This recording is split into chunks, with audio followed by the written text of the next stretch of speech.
안녕하세요. 저는 30대 직장인 남성입니다. 세상엔 정말 참 많은 종류의 부모가 있는 것 같은데요. 자식을 위해 헌신하는 부모도 있지만 무엇이든 자신의 뜻대로 자식이 움직여주길 바라는 부모도 있는 것 같습니다. 그렇지만 자식을 사랑해서 자식을 위해서란 이름만으로 억압하고 조종하려고 하는 부모의 결과는 어떨까요? 전 사랑이라는 명목하에 자식을 마음대로 휘두르려고 한 사람들의 말로를 목격했습니다. 간단하게 얘기할 수도 없었던 그때 이야기를 지금 여러분들에게 알려드리려고요. 저희 집은 어릴 적부터 잘 사는 편은 아니었습니다. 엄마는 팥죽 일을 하셨고 아빠는 건설 현장을 다니시며 열심히 일하셨지만 가난에서 벗어나지 못했습니다. 아빠는 짧게는 일주일, 길게는 2달 이상 집에 못 들어오실 때도 많았어요. 그러다 보니 엄마 혼자 일을 하시며 저와 남동생을 돌보시곤 했습니다. 한 번은 파출비를 다니는 사장님 부부가 해외여행을 가게 되었다며 그 집 자식 둘을 엄마에게 맡기신 적이 있었어요. 그때가 전 초등학교 2학년 때였는데 그 집을 가보고선 진짜 깜짝 놀랄 수밖에 없었죠.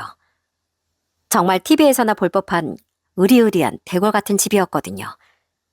제 키보다 훨씬 더 큰 대문을 열고 들어가니 계단을 조금 오르면 바로 잔디밭이 펼쳐졌고 잘 깎인 잔디밭 주변으로 크고 울창한 나무들이 빽빽히 서 있었습니다. 지금도 그 집의 풍경은 제 머릿속에 딱 남아있을 정도로 충격적이었어요. 2층 단독주택이었던 그 집에서 엄만 파출부 일을 하셨는데 남동생은 할머니 댁에 맡길 수 있었지만 전 학교를 가야 하다 보니 할머니 댁으로 갈 수가 없었습니다. 그래서 어쩔 수 없이 엄마가 절 데리고서 그 집에 가게 된 거였어요. 그런데 그날 전 엄마에게 너무 서운했습니다. 이상하게 엄마가 제가 아니라 그 집 아들들을 더 챙기더라고요. 그 집 아들들은 초등학교 4학년, 6학년이었는데 밥도 같이 앉아서 못 먹게 하고 간식도 하나 먹지 못하게 하시더라고요. 그래서 제가 너무 서운해서 엄마에게 울며 불며 생떼를 쓰기도 했었죠. 엄마 왜 그래? 엄마 내가 엄마 아들인데 왜 난 안 챙기고 저 형들만 챙겨? 날 챙겨야지. 그리고 왜 난 간식도 안 줘? 왜 난 밥 같이 안 먹게 하냐고. 아니 너 이게 지금 뭐 하는 짓이야? 조용히 안 해? 어디서 갑자기 때를 쓰고 있어? 조용히 해. 싫어. 싫다고. 엄만 내 엄마인데 왜 저 형아들만 챙겨? 싫어. 그땐 엄마가 얼마나 곤욕스러울지 전혀 생각도 못하고서 거기서 징징대면서 엄마를 난감하게 만들곤 했습니다. 지금 생각해보면 진짜 철없는 짓이라는 걸 알지만 그땐 전혀 그런 걸 몰랐어요. 천만 다행히도 그 집 아들들은 다들 순하고 착했습니다. 그런 절 보고선 나중엔 간식도 나눠주고 과자도 지어주고 같이 놀아주기도 했어요. 그땐 참 사는 게 어려워 엄마고 아빠고 저에게 큰 사랑을 주지 못했습니다.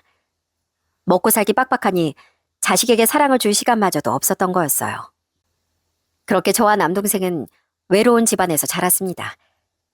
그러면서 전 나중에 결혼을 하게 되면 정말 제 가족만큼은 누구보다 든든하게 지켜야되겠다는 생각을 참 많이 했었어요. 제가 20대가 되어선 부모님도 더 이상 파출부 일과 건설 현장 일을 하지 못했습니다. 그래서 지방에 내려가 연탄 불고기집을 작게 여시게 되었어요. 엄만 음식 솜씨가 굉장히 좋으시다 보니 작게 오픈한 연탄 불고기집도 어느 정도 잘 되셨습니다. 그 뒤로 저와 남동생은 대학을 졸업하고서 직장에 취직을 해 사회생활을 하게 되었어요. 그러다 제가 30대 중반에 정말 운명의 사건을 맞게 됐습니다.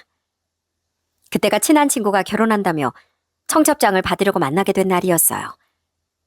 친구의 예비 신부도 몇 번 얼굴을 봤기 때문에 편안한 마음으로 그 자리에 가게 됐습니다. 그런데 그 자리에 저만 있는 게 아니었더라고요. 각자 지인들 몇 명을 불러서 다 같이 밥을 먹게 되었는데 예비 신부의 친구도 한 명 초대되어 같이 자리를 하게 되었어요. 그런데 처음에 딱 봤을 때 많은 사람들 중에서도 그 예비 신부의 친구가 제 눈에 확 들어오긴 했습니다. 누가 봐도 창백하다고 보일 정도로 흰 피부에 엄청 말라서 툭 하면 쓰러질 것 같았거든요. 첫 만남에 어색하게 미소 짓는 그 여자를 보며 왠지 모르게 마음이 설레기도 했습니다. 그렇지만 그 자리는 뭐 소개 자리도 아니었고 친구 청첩장을 받는 자리니 설레는 마음을 이내 숨길 수밖에 없었죠. 그렇게 저녁을 다 같이 먹으며 술 한 잔씩을 하는데 그 여자분은 술을 아예 입에도 대지 않더라고요. 어? 지은 씨는 술 안 하세요? 아, 제가 술이 좀 몸에 안 받아서요. 다들 재밌게 그렇게 저녁을 먹으며 반주를 하고 있는데 갑자기 말도 안 되는 일이 벌어지고 말았습니다. 옆에서 조용히 밥을 먹던 그 여자분이 갑자기 자리에서 픽 하고 쓰러져 버린 거였어요. 다들 너무 당황스러워 어떻게 해야 하나 싶었던 그 순간 전 그 여자분을 바로 들쳐업고 병원으로 뛰어갔습니다. 생각해보니 거기서 조금만 가면 종합병원이 있었거든요. 왠지 119가 오기까지 기다리는 것보단 빨리 병원으로 향하는 게 좋을 것 같다고 판단해 전 주저없이 그 여자분을 들쳐업게 되었죠. 그때 당시 전 운동도 꽤나 많이 해서 덩치가 좀 컸었거든요. 그렇게 등이 없고 병원으로 달리는데 전 그 와중에도 진짜 깜짝 놀랄 수밖에 없었습니다. 어찌나 가볍던지 가는 동안 한 번도 무겁다는 생각이 들지도 않았어요. 그렇게 급하게 응급실로 뛰어들어갔더니 병원에 있던 의사, 간호사 선생님들이 바로 달려나와 그 여자분을 살펴주셨죠. 그로부터 얼마 뒤 결과가 나왔는데 쓰러진 이유가 바로 빈혈이더라고요. 창백하게 누워있는 그 여자분을 보면서 참 안쓰럽다는 생각이 절로 들었습니다. 그리고 얼마 뒤 친구의 예비 신부도 부랴부랴 병원에 도착을 했고 전 그렇게 자리를 떠났네요. 사실 그게 그 여자분과의 마지막일 줄 알았습니다. 그런데 며칠 후에 모르는 번호로 연락이 왔더라고요. 네, 정재원입니다. 아, 안녕하세요. 저 고지은이에요. 기억나세요? 아, 지은 씨? 제 전화번호 어떻게 하셨어요? 몸은 좀 괜찮으세요? 네, 덕분에요. 정말 감사드려요. 그때 그냥 가셨다고 해서 어떻게 감사 인사 드려야 할까 고민하다 보니 이제 연락을 드렸네요. 혹시 오늘 시간 되세요? 제가 밥이라도 한 끼 사드리고 싶은데. 아, 네, 그럼요. 어디서 볼까요?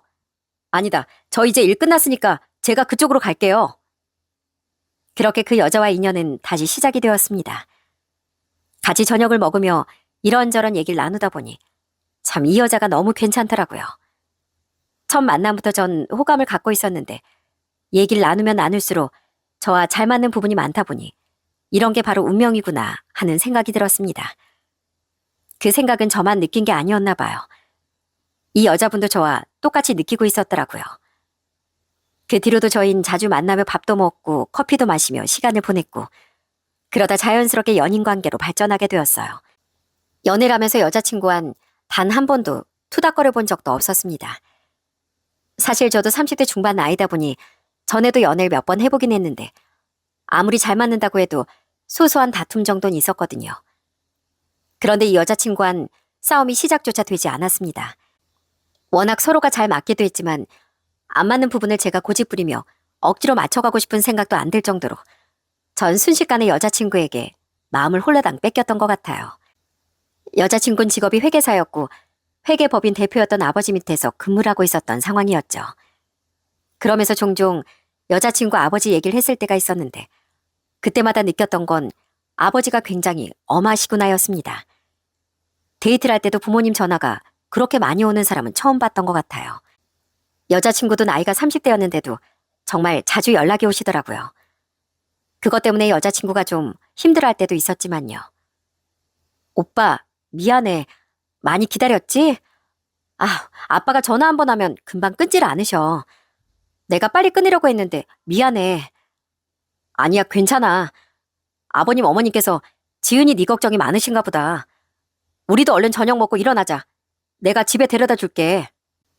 정말 미안해.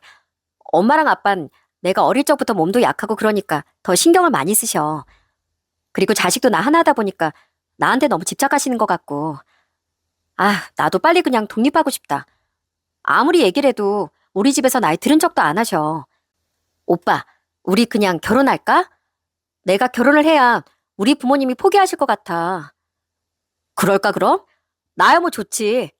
지은이랑 결혼하면 난 아주 땡 잡았지 뭐.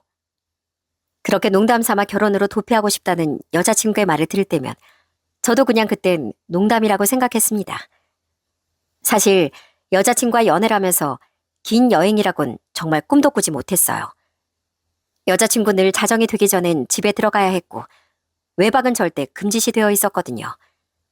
그러다 보니 2년 동안 만나면서 초반엔 여행은 아예 가보지도 못했죠. 그 정도로 여자친구의 집안은 정말 철저하게 여자친구를 관리했습니다. 전 그때까지만 해도 그저 부모님의 약간은 과도한 사랑 때문이라고 생각했었어요. 그렇지만 진실을 알고 나선 이게 사랑이 아니라는 걸 깨닫게 됐습니다. 2년의 연애 끝에 저흰 자연스럽게 결혼을 결심하게 되었어요. 서로가 그렇게 잘 맞고 무엇보다 서로를 향한 마음이 이렇게 큰데 결혼을 안 할 이유가 없었거든요. 그렇게 처음 저희 집에 인사를 가게 되었는데 그날 엄마 아버지가 어찌나 행복해 하셨는지 몰라요. 부모님이 운영하시는 연탄 불고기집에서 같이 밥을 먹게 됐는데 그냥 밥 먹는 것만으로도 예쁜지 부모님은 여자친구한테서 눈을 떼지 못하셨습니다. 엄마, 그만 좀 봐. 지은이 밥 먹다가 체하겠어. 아니, 사람을 왜 그렇게 빤히 쳐다봐. 아유, 미안하다. 너무 예뻐서 내가 눈을 뗄 수가 없네. 어떻게 이렇게 예쁜 처자를 우리 재현이가 만나나 싶어서 신기하기도 하고 꿈 같기도 하고 그래서 말이야. 그래, 맞다. 이 아버지도 참 신기하구나. 이렇게 고운 처자가 우리 며느리가 된다고? 참, 우리 아들 고생했다고 하늘에서 선혈 내려줬나 보다. 감사합니다, 어머님, 아버님. 예쁘게 봐주셔서 정말 감사해요. 근데 이거 밥 한 그릇 더 먹어도 돼요? 아유, 벌써 한 그릇 다 먹었어? 잘 먹는 거 보니까 더 마음에 드네. 그래, 내가 따뜻한 밥 가져다 줄게. 잠깐만 기다리렴. 웬일로 그날은 여자친구가 밥을 2그릇씩이나 싹싹 긁어서 먹더라고요. 원래는 밥 한 그릇도 겨우 먹었던 여자친구인데 그날 그렇게 먹는 걸 보고서 저도 정말 깜짝 놀랐습니다. 그리고 그날 여자친구는 식당 서빙도 도왔어요. 저희 엄마랑 아버지가 절대 하지 말라고 굳고 말렸는데 여자친구가 꼭 해보고 싶었다며 자기 소원이라며 부모님을 설득하고 그렇게 서빙을 도와주게 되었죠. 여자친구가 서빙을 하자 동네 사람들이 얼마나 놀랐는지 모릅니다. 아니, 재현이가 색시 데리고 온다고 하더만 저렇게 예쁜 처자를 데리고 왔어? 정신엔 아주 복이 굴러 들어왔네. 굴러 들어왔어. 어쩜 저렇게 싹싹하고 예쁜가. 너무 부럽네. 부러워. 그러니까 말이야. 나도 우리 아들이 색시 데리고 온다고 해서 놀랬는데 아주 처음 봤을 땐 더 놀라 자빠질 뻔했다니까. 그렇게 부모님은 동네 사람들의 칭찬을 들으며 무척이나 뿌듯해하시곤 했습니다. 부모님이 너무 좋아하시는 모습을 보면서 저도 참 마음이 행복해지더라고요. 여자친구는 끝까지 살갑게 부모님을 대했고 그런 여자친구를 부모님은 또 너무 마음에 들어 하셨죠. 다시 서울로 올라올 땐 엄마가 바리바리 반찬도 많이 싸주셨어요. 이거 가지고 가서 먹어. 아까 보니까 엄청 잘 먹던데 여기까지 와줘서 정말 고맙다. 다음에 뭐니까 여기까지 오지 말고 우리가 올라가마. 아니에요, 어머님. 당연히 제가 여기 와야죠. 저 진짜 오랜만에 밥 너무 맛있게 잘 먹었어요. 다음에도 저 밥 먹으러 와도 되죠? 그럼 언제든지 와도 되지. 재현이 아니어도 혼자 와서 밥 먹어도 되니까 언제든지 와. 훈훈했던 저희 집에서의 첫 만남을 뒤로하고 그 다음엔 여자친구 집으로 인사를 가게 되었습니다. 사실 처음에 여자친구 집으로 인사를 가려고 했는데 웬일인지 시간을 잡기가 어려웠어요. 워낙 바쁘시다 보니 그럴 수 있겠다 생각했지만 딱 처음 그 집에 가고서 왜 그렇게 저와의 만남을 피하셨는지 알게 됐습니다. 그 집은 어릴 적 제가 그렇게나 깜짝 놀랐던 엄마가 파출비를 했던 그 단독주택 집처럼 정말 크고 넓었어요. 잘 사는 동네에 있는 단독주택이었는데 엄청 큰 대문을 딱 보자마자 전 잔뜩 긴장을 할 수밖에 없었죠. 물론 예비처가에서 절 환영할 거라고는 생각은 안 했습니다. 아무래도 집안 차이도 많이 나고 그러다 보니 반대를 하실 수도 있을 거라 예상을 하긴 했습니다.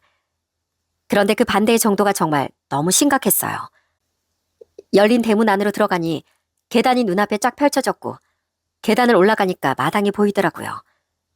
그 마당을 가로질러서 집 안으로 들어가게 되었죠. 그 시간이 어찌나 길던지 제 심장은 두근두근 떨리고 손엔 땀이 송글송글 맺혔습니다.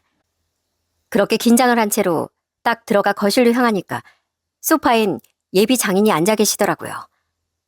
전 그 모습을 보고서 바로 인사를 했습니다. 안녕하십니까? 처음 뵙겠습니다. 정재현이라고 합니다. 그런데 제가 인사를 했음에도 예비 장인은 제 쪽으로 아예 쳐다도 보지 않으시더라고요. 한참을 서 있었는데 그 누구 하나 자리에 앉으라는 얘기도 없고 그저 고요한 정막만 흘렀습니다. 이걸 어떻게 해야 하나 싶은 그 순간 예비 아내가 먼저 말을 꺼냈습니다. 아빠, 이 사람 인사 왔잖아요. 차라도 마시면서 얘기해봐요. 얘기는 무슨, 할 얘기 없다고 내가 누누이 말했지? 한 번만 인사로 온다길래 그것까지만 허락해 준 거다. 인사했으니 가보게. 그러면서 예비 장인은 자리에서 벌떡 일어나시더군요. 그 모습을 보면서 전, 내가 여기서 환영받지 못하는 사람이구나 라는 걸 딱 알게 됐어요. 아예 절 만나려고조차 하지 않으셨던 거죠. 전 그래도 어떻게든 마음을 설득하고 싶어 그 자리에서 고개를 숙이고 예비 장인께 얘기를 했습니다. 아버님, 제가 부족한 부분이 많다는 거 압니다. 그렇지만 어떻게든 지은이 평생 행복하게 해줄 자신이 있습니다. 한 번만 저한테 기회를 주시면 안 될까요? 제가 정말 잘하겠습니다. 아버님? 누가 자네 아버님인가? 꼴도 보기 싫으니까 나가게. 어디서 건방지게 여기까지 찾아와서 그따위 말을 해? 듣기 싫으니까 당장 나가. 아버님, 제발 허락해 주십시오. 저 정말 지은이랑 결혼하고 싶습니다. 그러자 갑자기 휙 하면서 제 옆으로 무언가가 날라오더라고요. 그러더니 뒤편 벽을 맞고서 와장창 깨지고 말았죠. 그렇게 날라왔던 건 바로 커피잔이었습니다. 유리 조각이 산산이 부서져 바닥에 떨어지자 예비 아내가 경악을 하며 소리를 쳤어요. 저 역시 너무 놀랄 수밖에 없었습니다. 아빠, 지금 뭐 하는 짓이야? 어떻게 커피잔을 던져? 다치면 어떻게 하려고? 이게 내 답이다. 결혼? 니까짓 게 뭐라고 우리 집 사이로 오겠다고 함부로 나대? 꼴랑 지방에서 식당 하나 하는 집에 우리 딸을 시집 보내라고? 말도 안 되는 소리 하지도 마. 양심이 있거든 넘보지도 말아야지. 다신 찾아오지 마. 마지막 경고야. 그러더니 예비 장인은 방으로 들어가 버렸어요. 그런 예비 장인의 뒤로 예비 장모까지 나타나 저희에게 소리를 쳤습니다. 자네, 이게 우리 답변일세. 절대 둘이 이루어질 수가 없네. 부모가 반대하는 결혼 끝은 안 봐도 뻔하지 않은가? 순진한 우리 딸 꼬셔가지고 어떻게든 신분 상승해보고 싶은 모양인데 절대 안 돼. 우리 집안이 그렇게 만만한 줄 알아? 연애한다고 했을 땐 경험이라도 쌓아보라고 놔뒀지만 결혼은 절대 안 되지. 넘볼 걸 넘봐. 그리고선 예비 장모 또한 방으로 들어가 버리고 말았습니다. 거실엔 정적만 흘렀고 이내 예비 아내의 슬픈 울음소리가 들렸어요. 전 그런 예비 아내를 토닥여 줄 수밖에 없었습니다. 그렇게 그 집에서 나오고서 전 정말 막막했습니다. 양가의 환영을 받고서 결혼을 해도 어려운 게 결혼이라는데 이렇게 극심한 반대를 어떻게 이겨내야 할까 걱정이 태산이었죠. 꼭 예비 처가의 허락을 받고 싶었거든요. 그런데 예비 아내의 생각은 달랐습니다. 자신의 집안 허락 없이 결혼을 하고 싶다고 말을 꺼냈어요. 오빠, 나 우리 집 허락 없이 그냥 결혼하고 싶어. 아니 실은 나 우리 집이랑 연 끊고 살고 싶어. 그렇게 하면 안 될까? 뭐? 연을 끊겠다니. 아무리 그래도 부모님 허락은 받아야 하지 않겠어. 지금 반대하셔서 네가 그렇게 생각할 수도 있어. 그런데 우리 조금만 더 생각해보자. 아니야. 우리 엄마 아빠는 죽어도 바뀌지 않으실 거야. 나 어릴 적부터 그랬어. 내가 하고 싶다는 건 절대로 허락해 준 적이 없었거든. 엄마가 만나라는 친구만 만나고 내가 만나고 싶은 친구들을 어떻게든 떼어놓은 게 우리 엄마 아빠야. 뭐라고? 그게 무슨 소리야? 학교 다닐 때도 조금이라도 엄마 아빠 마음에 들지 않는 친구랑 사귀면 그 친구랑 어떻게든 떼어놓고 절교하게 만드셨어. 내가 회계사가 된 것도 다 부모님이 원하셔서 그런 거야. 난 원래 사진사가 되고 싶었는데 절대 안 된다고 하셨거든. 대학이고 직장이고 하나부터 열까지 내 뜻대로 지금까지 살아본 적이 없어.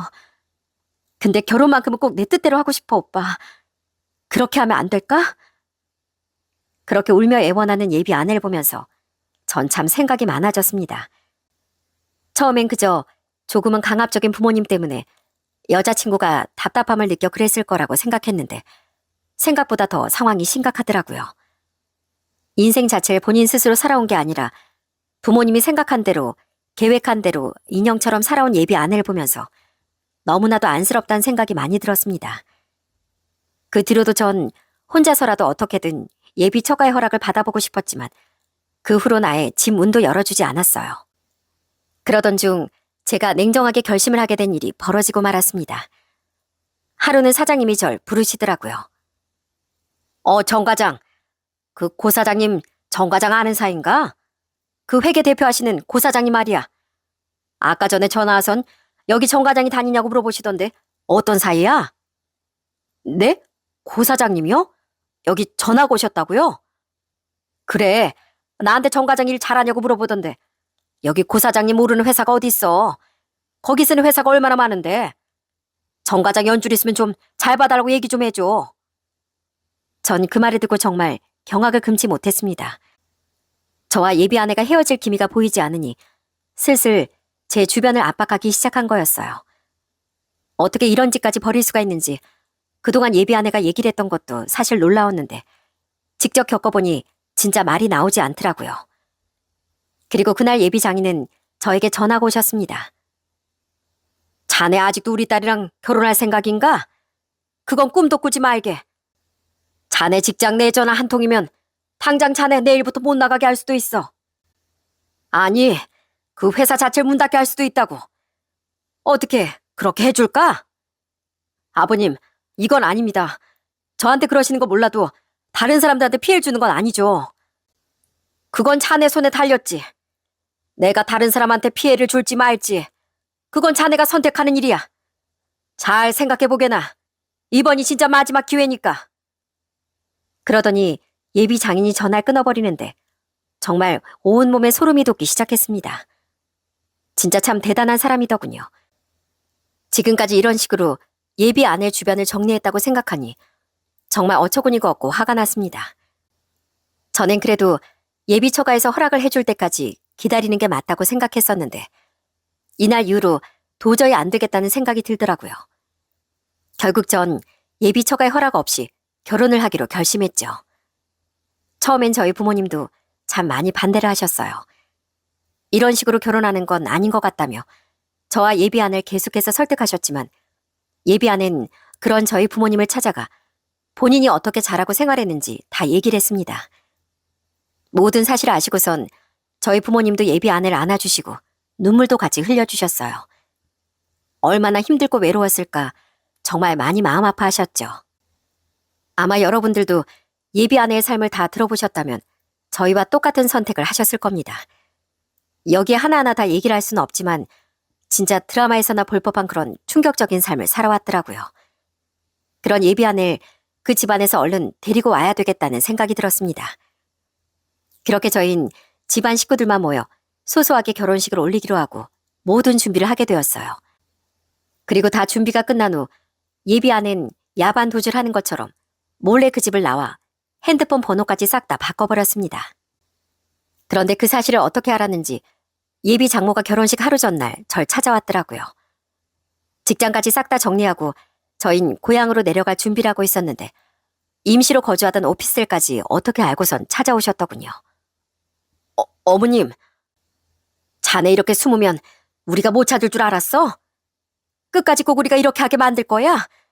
조용히 끝냈으면 이럴 일도 없었을걸. 저 지은이랑 결혼하겠습니다. 지은이 행복하게 제가 해줄 자신이 있습니다. 제발 지은이 그냥 놔두세요. 내 딸을 내가 왜 놔줘? 자네야말로 우리 인생에서 좀 빠지게. 내가 마지막으로 경고하겠네. 이거 돈 1억이니까 그냥 조용히 사라져. 내일 결혼식 할 생각은 꿈에도 꾸지 말고. 무슨 말인지 알았지? 이거 정말 마지막 경고야. 그나마 우리 딸이 자네한테 마음이 큰 것 같아서 우리가 이 정도로 봐준 거야. 아직도 우리나란 돈만 있으면 뭐든지 하는 세상이야. 알지? 돈이고 권력이고 돈이 힘이라고. 자넨 절대 감당 못하네. 이거 마지막 경고야. 싫습니다. 저 절대로 이 돈 받을 수 없습니다. 저 지은이랑 못 헤어져요. 당장 가지고 가세요. 그렇게 제가 말을 했음에도 예비 장모는 제 말도 듣지도 않은 채 그냥 바닥에 그 돈 봉투를 던져두곤 호련히 차를 타고 가버리고 말았습니다. 1억이란 돈이 무슨 장난도 아니고 그 돈 뭉치를 아무렇지 않게 바닥에 던져두고 가는 것도 참 대단하다 싶었지만 돈으로 사람 마음을 사려고 하는 이 사람들의 심보가 너무 화가 나더라고요. 그리고 그 후엔 갑자기 느낌이 너무 이상했어요. 쎄한 느낌이 들어 전 바로 예비 아내에게 전화를 걸었습니다. 그런데 예비 아내가 아무리 전화를 해도 받지 않는 거였어요. 전 다급하게 집으로 달려가 봤습니다. 그런데 집에도 아내는 보이지 않더라고요. 그리고 예비 아내가 잠깐 마트를 간다고 했던 게 기억나 마트로도 달려가 봤지만 그곳에서도 보이지 않았습니다. 하루 종일 아무리 찾아봐도 예비 아내의 행적은 보이지 않았고 결국 다음날 아침 해가 뜨자마자 전 바로 예비 처가로 향했어요. 초인종을 계속해서 눌러도 아무런 반응이 없었지만 전 포기하지 않고 계속 초인종을 눌렀습니다. 그랬더니 이내 인터폰으로 예비 장모가 말을 하더라고요. 뭐야? 여기까지 쫓아와서 지금 뭐 하는 짓이야? 지은이 어디 있어요? 지은이 어디로 데리고 갔냐고요? 여기 있죠? 지은이 빨리 내보내주세요. 지금 이게 뭐 하는 짓인가? 자네가 우리 딸 데리고 가놓고선 지금 어디 와서 행패야? 경찰 부르기 전에 썩 꺼져. 저 다 알고 있습니다. 지은이가 제 전화 이렇게까지 안 받을 리가 없어요. 지은이 제발 보내주시라고요. 어제 저한테 돈 주러 오셨잖아요. 지금 무슨 짓을 하시는 겁니까? 지은이 당장 보내주세요. 그렇게 대문 앞에서 소리를 치며 예비 아내를 찾았지만 결국엔 예비 장모는 경찰까지 부르더라고요. 전 그렇게 그 집 앞에서 쫓겨날 수밖에 없었고요. 결국엔 결혼식은 파토가 났고 그때부터 전 정신없이 예비 아내를 찾기 시작했어요. 아내의 여자친구들, 지인들한테 수소문을 해서 여기저기 아내의 행적을 알아보기 시작했죠.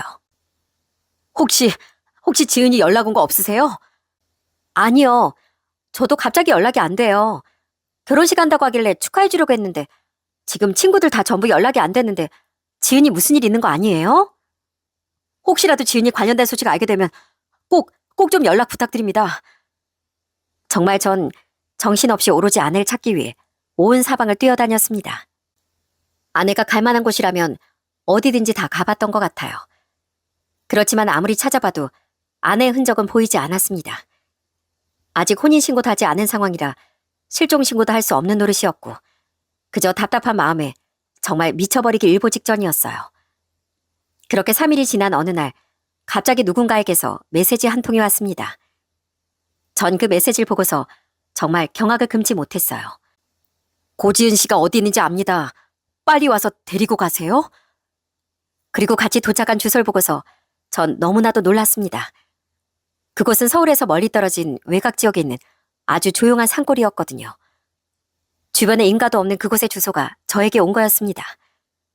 전 그 메시지가 누구이고 정말 이게 사실인지 확인할 겨를도 없이 바로 차를 타고 그 주소지로 향했어요.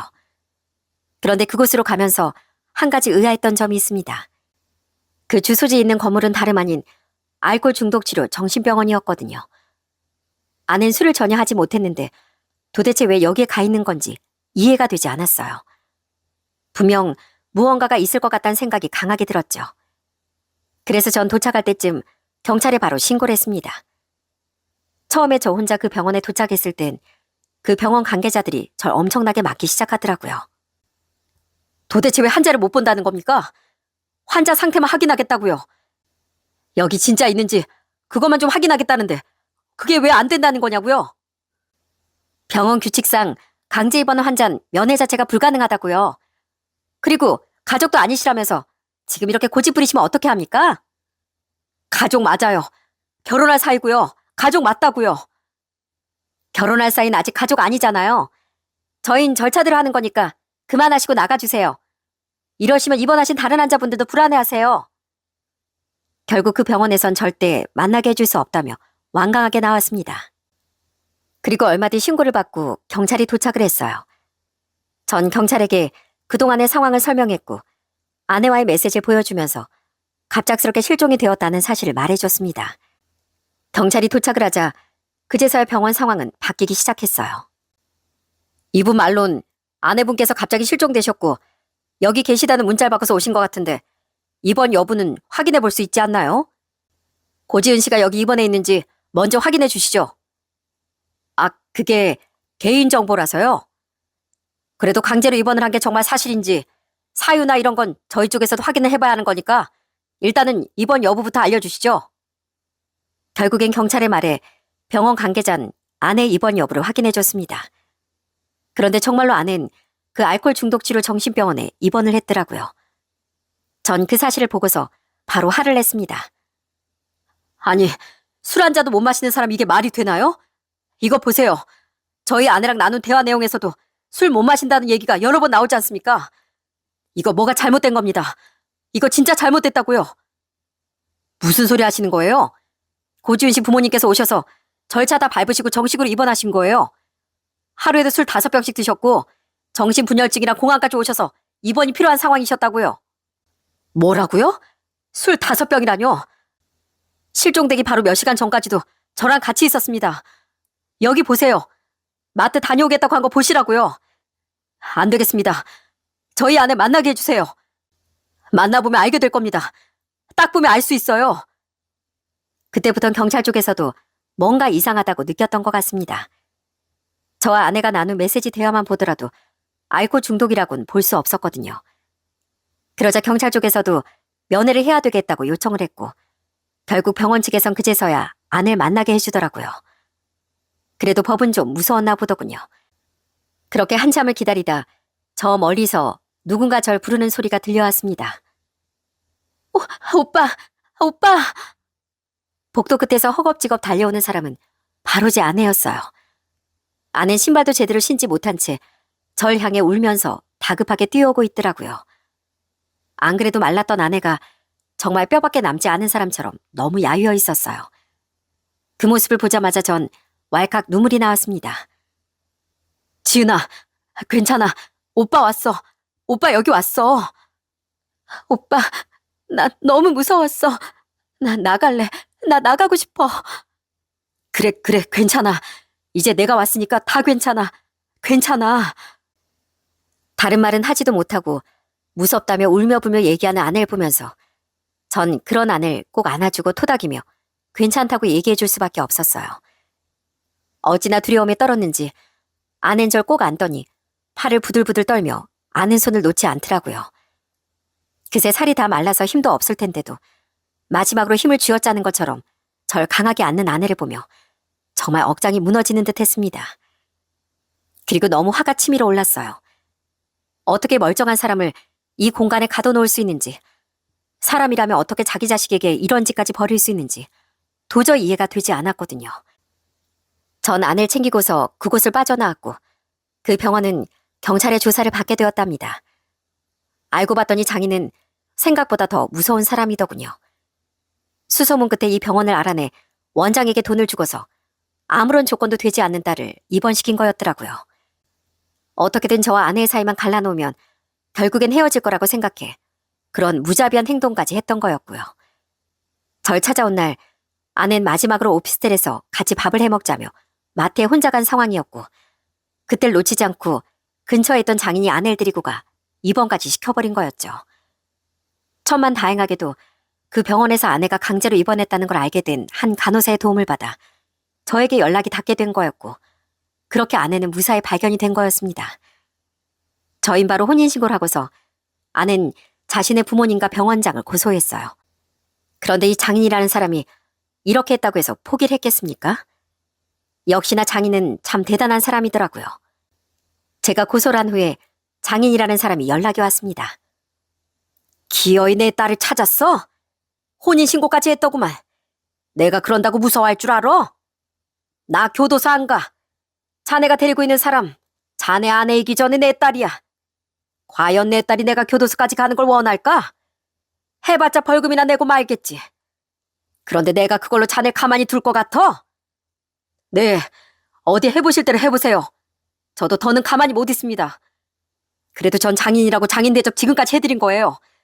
그런데 앞으로는 제가 제 아내 지켜야 되겠네요. 그 말 어디까지 할 수 있나 두고 보자고. 내 돈이면 못할 게 없어. 내 딸까지 난 입원시킨 사람이야. 돈 갖고 다 될 거라고 생각하세요? 지금까지 그렇게 사셨는지 몰라도 돈 가지고도 안 되는 게 있다는 거 제가 똑똑히 보여드리겠습니다. 전 그러고서 모든 자료들을 싹 다 정리하기 시작했어요. 아내가 왜 정신병원에 입원을 하게 됐는지, 거기서 어떤 근거로 입원을 시켰는지부터 모든 자료들을 다 모아 정리를 했습니다. 그리고 그 자료들을 모두 가지고서 전 장인의 회계사무실로 향했어요. 사무실 안으로 들어가자 장인은 절 보고선 비웃으며 말을 하더라고요. 뭐 용서라도 해달라고 무릎 꿇고 빌려고 왔나? 그래 어디 한번 해보게. 내가 그런 건 하도 많이 봐서 이젠 지겨워. 나 시간 없으니까 얼른 빌고 꺼져. 그러고선 다시 절 쳐다보지도 않는 장인에게 전체가 준비한 서류 뭉치를 그 앞에 내려놓았어요. 그랬더니 장인은 그 서류 뭉치를 하나하나 보기 시작하더군요. 처음엔 거들먹거리며 대충 서류를 읽어보던 장인은 이내 자세를 고쳐 앉고서 하나하나 다급하게 읽어보기 시작했습니다. 그러더니 갑자기 태도를 바꾸면서 장인이 얘기를 하기 시작했어요. 자네, 이게 뭔가? 이게 다 뭐야?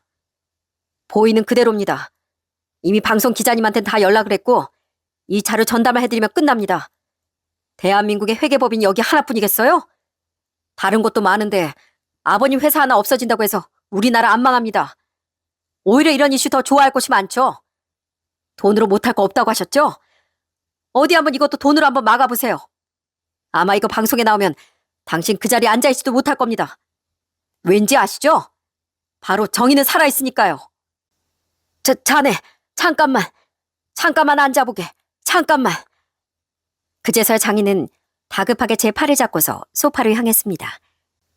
그러더니 그간 저에게 한 번도 하지 않았던 말투로 말을 하더라고요. 자네, 어떻게 이렇게까지 하는가? 이러면 우리 딸도 힘들어. 우리 딸은 뭐 피해 안 볼 줄 알아? 인터넷이면 뭐든 다 아는 세상이야. 내가 망하면 우리 딸, 자네 아내도 망하는 거야. 그리고 여기 회사 다니는 그 많은 직원들 길거리에 나앉게 생기는 거라고. 그럼 왜 그런 짓을 하셨어요? 저한텐 이런 적 없으시고요? 따님이 지금까지 얼마나 외롭고 불쌍하게 자랐는지 아시냐고요? 그거야. 자네도 부모가 돼봐. 그제야 자네도 내 맘 알 걸세. 자식 하나 있는데 더 좋은 집안, 더 좋은 환경에서 키우고 시집 보내고 싶은 마음 다 똑같아. 자네 집안에 뭐 별 볼 일이 있는가?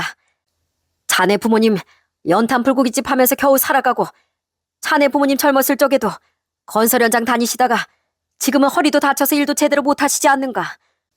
그걸 우리 딸이 뒤치다거리 할지도 모르는데 어떻게 내가 그런 집안에 시집을 보내? 자네 딸이 어디 이렇게 보낼 수 있겠어? 부모라면 절대로 허락 못하는 결혼인 거 자네도 한번 객관적으로 생각해보게. 그렇다고 해서 이런 식으로 딸의 삶을 망가뜨리진 않습니다. 저와 결혼하는 것뿐만 아니라 아내는 여태껏 인형처럼 어머님 아버님 뜻대로만 살았다고요. 전 그렇게 아내를 살게 하고 싶지 않습니다. 모든 진실은 다 밝혀졌고 이건 넘기도록 하겠습니다. 그러자 장인은 다급하게 절 말리기 시작하더라고요. 그럼 내가 어떻게 하면 되겠는가? 어떻게 하면 그 자료 넘기지 않을 거야? 내가 뭐든 다 하겠네. 뭐든. 뭐든요? 예, 그럼 마지막 기회 드리죠. 이거 그때 장모님이 주신 1억입니다. 이딴 돈 저 필요 없으니까 앞으로 아내와 저 더 이상 찾지 마세요. 더 이상 저희 앞날에 간섭하지 마시고 관여하지 마시라고요. 만약에 또 찾아오시면 이 모든 자료 바로 방송국에 넘길 겁니다. 아시겠어요? 그렇게 전 마지막 말을 남기고서 사무실을 나와버렸습니다. 장인은 제가 나오면서 보니 고개를 푹 숙이고서 아무런 말도 하지 못하고 넥타이를 걷어치우면서 한숨만 푹푹 쉬고 있더라고요. 그 후론 더 이상 처갓집에서 우릴 건드릴 수 없게 되었죠.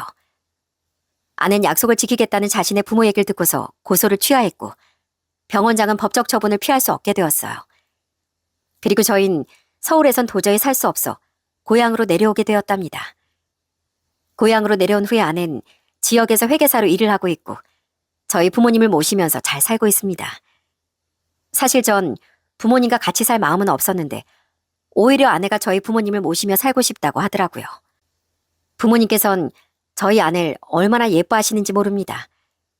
늘 집안 살림은 엄마가 다 해주시고 아내가 하나도 신경을 안 쓰게 해주세요. 그러다 보니 아내도 저희 부모님께 참 잘하더라고요. 퇴근하고서 집에 가면 먼저 퇴근한 아내가 저녁상을 차리는 엄마를 옆에서 도와주는 모습들이 보이는데 그 모습이 정말 얼마나 따뜻한지 모릅니다. 어머님, 반찬 만드는 법 저한테 알려주시면 안 돼요? 저도 이거 만들어보고 싶어요. 아유, 알아서 뭐해. 내가 평생 해주면 되지. 손대지 말어. 살림은 내 거라고 했지? 우리 며느린 가서 푹 쉬고 있어. 아이, 밖에서 일하느라 피곤한데 뭘 주방까지 들어와. 나랑 네 시아버지랑 둘이서 하면 되니까 넌 얼른 나가. 아니에요. 저도 해야죠. 저도 가족인데 같이 해야죠. 그렇게 행복한 하루하루를 보내며 저희는 한 가족이 되었답니다. 그로부터 3년 후 지금은 저희에게 귀여운 아들이 생겼어요. 얼마나 귀엽고 순한지 식구들 모두 우리 아들만 보느라 시간 가는 줄을 모른답니다. 그리고 어떻게 아들이 태어났다는 걸 알았는지 장인께서 하루는 전화가 오셨어요. 내가 졌네. 내가 졌어. 내가 자네 사이로 받아들이겠네. 우리 손주 태어났다며? 내 핏줄이니 한번 보여주면 안 되겠는가? 거기 생활이 녹록치 않을 텐데 서울로 와서 우리 집으로 들어오게나. 내가 자네도 출세시켜 줄 테니. 그렇지만 이 말을 들은 아내는 절대로 갈 생각이 없다며 극구 반대를 하더라고요. 이 사실을 장인에게 전하자 장인은 정말 슬퍼하셨습니다. 그럼 혹시 만나서 얼굴이라도 볼 수 있겠는가? 내 딸이 너무 보고 싶네. 3년 동안 내가 가만히 생각해보니 그동안 내가 딸한테 너무했던 것 같네. 내가 너무 딸의 마음을 몰라줬던 것 같아. 지금 자네 장모는 알아 누웠어. 그깟 돈이 뭐냐고 자식이 중요한 거 아니냐면서 알아 누웠네. 뒤늦게 우리가 이렇게 반성하고 있네. 옆에 있을 때 몰랐는데 이렇게 없으니 우리 마음이 이토록 허전하고 헛헛할 줄은 몰랐네. 자네가 우리 딸 좀 설득해주면 안 되겠는가? 전 제 아내 의사가 먼저입니다. 아버님께 죄송하지만 저에겐 아내의 뜻이 제일 소중해서요. 그래 알겠네. 혹시라도 잠깐이라도 얼굴 볼 수 있다면 꼭 연락 주게나. 이렇게 뒤늦게 후회를 하는 장인의 목소리를 들으면서 참 저도 한편으론 마음이 좋지 않았습니다. 애초에 딸의 소중함을 미리 깨달아 딸에게 사랑을 줬더라면 이 정도까지 오진 않았을 텐데요. 이제와 외할아버지 외할머니 노릇을 하고 싶은지 몰라도 제가 생각하기엔 아내의 마음은 쉽게 바뀌지 않을 것 같습니다. 그래도 지금 그렇게 반성하고 후회하는 마음을 잊지 않길 바랄 뿐이에요. 저희 가족들은 그때의 사건을 잘 마음에 묻어두고 상처를 극복하며 잘 지내고 있습니다. 아내는 가족의 따뜻함을 새롭게 느꼈다며 저희 가족들에게 더 잘해주고 있어요. 저 역시 그런 아내를 보듬고 사랑하면서 아들과 그리고 부모님 남동생과 함께 행복하게 살려고 노력하려고 합니다. 흔히 사랑은 상대방을 보호해주는 거라고 생각을 많이 하잖아요. 그렇지만 진정한 사랑은 상대방을 존중하는 것에서부터 시작된다고 합니다. 부모의 사랑은 자식을 가두는 울타리가 아니라 언제든지 자유롭게 날아오를 수 있는 따뜻한 둥지가 되어야 하는 거겠죠. 저도 자식을 낳고 키우다 보니 저 역시 아직 부족한 부분들이 많습니다. 그렇지만 저희 아들이 커서 정말 스스로 멋지게 인생을 살아갈 수 있도록 제가 옆에서 많이 도와주고 힘이 되어주려고요. 소중한 사람일수록 서로 간의 거리를 더 잘 유지해야 한다는 말을 전 공감합니다. 개인의 공간까지 침범할 정도로 가깝다는 게 곧 친밀함이라고는 생각하지도 않고요. 여러분들도 가까운 사람과 더 오랜 관계를 위해선 서로의 거리를 잘 유지해 보시는 건 어떨까요? 제 사연은 여기서 끝입니다. 여러분들의 앞날엔 늘 밝은 빛이 가득하시길 바라며 이만 제 사연을 마치도록 하겠습니다.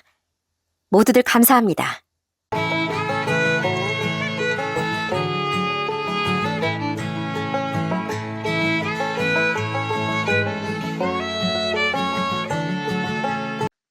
안녕하세요. 전 딸에게 항상 자랑스러운 엄마가 되고 싶은 30대 여자입니다.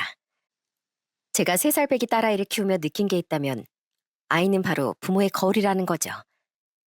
제가 어떤 표정을 짓고 어떤 말을 하는지 말투와 습관은 물론 무심코 내뱉은 짜증과 한숨까지도 아이가 그대로 배우더라고요. 오늘 사연에서 말씀드리겠지만 시누이가 남들이 하지 말라는 걸 일삼는 것도 솔직히 시모의 영향을 무시할 수 없는 것 같습니다. 제가 이렇게까지 말씀드리게 된 충격적인 사연을 지금 바로 말씀드릴게요. 전 남편과 캠퍼스 커플이었어요. 서로 과는 달랐지만 영어 스터디를 하다 친해지게 되었고 그 뒤로 연인으로 발전해 결혼까지 하게 되었죠. 늘 돈 없고 찌질하던 학생 때와 취준생 시절을 함께 겪었다 보니 남편과 제 사이엔 이성 간의 사랑을 넘어선 끈끈한 전우애 같은 게 있다고 해야 할까요? 생각해보면 성인이 된 후 제 인생의 대소사를 가장 가까이서 함께한 게 남편이더라고요. 결혼 전에 언젠가 남편과 심심풀이로 심리 테스트 같은 걸 한 적이 있었어요. 내가 제일 기뻤을 때를 떠올려 보라고? 그게 언제더라? 대학교 3학년 때 장학금 받았을 때가 제일 기뻤나? 아닐걸? 잘 생각해봐. 내가 보기엔 당신 은행에 합격 통지서 받았을 때 제일 기뻐했던 것 같아. 맞다. 그때가 제일 기뻤네. 오빠는 어떻게 나보다 나를 더 잘 알아? 가만 보면 나랑 관련된 일이라면 하나도 안 잊어먹는 것 같아. 당연하지. 내가 너고 네가 난데 어떻게 까먹겠냐? 가끔은 너무 친구 같지 않나 싶기도 했지만 이렇게 남편은 언제나 거의 제일 친한 단짝이었고 또 연인이었고 가족이었습니다. 그래서 남편과의 결혼은 제겐 너무나 당연한 일이었고 대학교 졸업하고 은행권에 취업하자마자 곧바로 결혼하게 되었어요. 부모님도 결혼 전부터 남편을 자주 뵈어서인지 사이로서도 무척 마음에 들어 하셨고요. 너희 둘이 언제 결혼할까 싶었는데 우리 바람처럼 둘 다 취업하자마자 결혼한다니 정말 좋구나. 엄마가 보기에도 상이 너한텐 황서방같이 듬직하고 믿음직스러운 사람이 딱이야. 둘은 아마 결혼하고도 찰떡궁합으로 잘 살 거다. 그쵸? 제가 생각해도 엄마 아빠 사이로도 그이가 딱이에요. 그 사람이 저보다 부모님 취향을 더 잘 알잖아요. 아이, 이러다 딸보다 사이를 더 좋아하시는 거 아니에요? 이렇게 저희 집은 물론 시댁에서도 저희가 결혼하는 걸 너무나 당연하게 받아들이셨습니다. 둘이 학교 다닐 때부터 만났으니까 사귄 지도 꽤 오래됐지? 그 정도 만났으면 결혼할 때도 됐다. 결혼하고 나선 너희 둘만 생각해서는 안 돼. 서로 양가 어르신들, 친인척 가족들까지 두루두루 살피며 지내길 바란다. 네, 어머님, 아버님, 제가 며느리로서 부족함이 많겠지만 최선을 다해 가족들 보살필게요. 앞으로 잘 부탁드려요. 연애 때부터 서로의 존재를 알고 있던 탓에 저흰 양가 모두의 축복 속에서 결혼식을 올릴 수 있었죠. 남편에겐 남편보다 3살 많은 누님이 한 분 계셨어요. 신우일 처음 봤을 때 제가 느낀 감정은 와, 멋있다 였습니다. 그때 신우인 세련된 정장 차림에 진한 메이크업, 또 자신감 넘치는 말투까지 마치 드라마 속 커리어 우먼 같았거든요. 꼭 어릴 적 제가 꿈꾸던 진짜 어른의 모습 같았어요. 형님, 제가 남편한테 들었는데 제1금융권은행에서 근무하신다고요? 저도 은행에서 일하고 있어서 그 말 듣자마자 너무 신기하고 반가웠어요. 형님하고 저 둘 다 같은 은행권에서 일한다니 정말 신기하지 않나요? 처음에 전 신우이와의 공통점을 찾은 것 같아 기쁘기까지 했습니다. 하지만 신우인 기쁘게 웃고 있던 저에게 대놓고 면박을 주더라고요.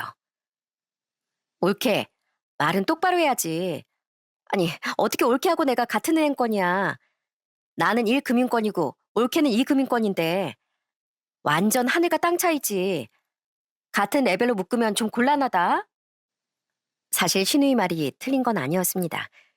신우이는 당시 우리나라 3대 은행에 다니고 있었고 전 중소형 은행에 근무 중이었거든요.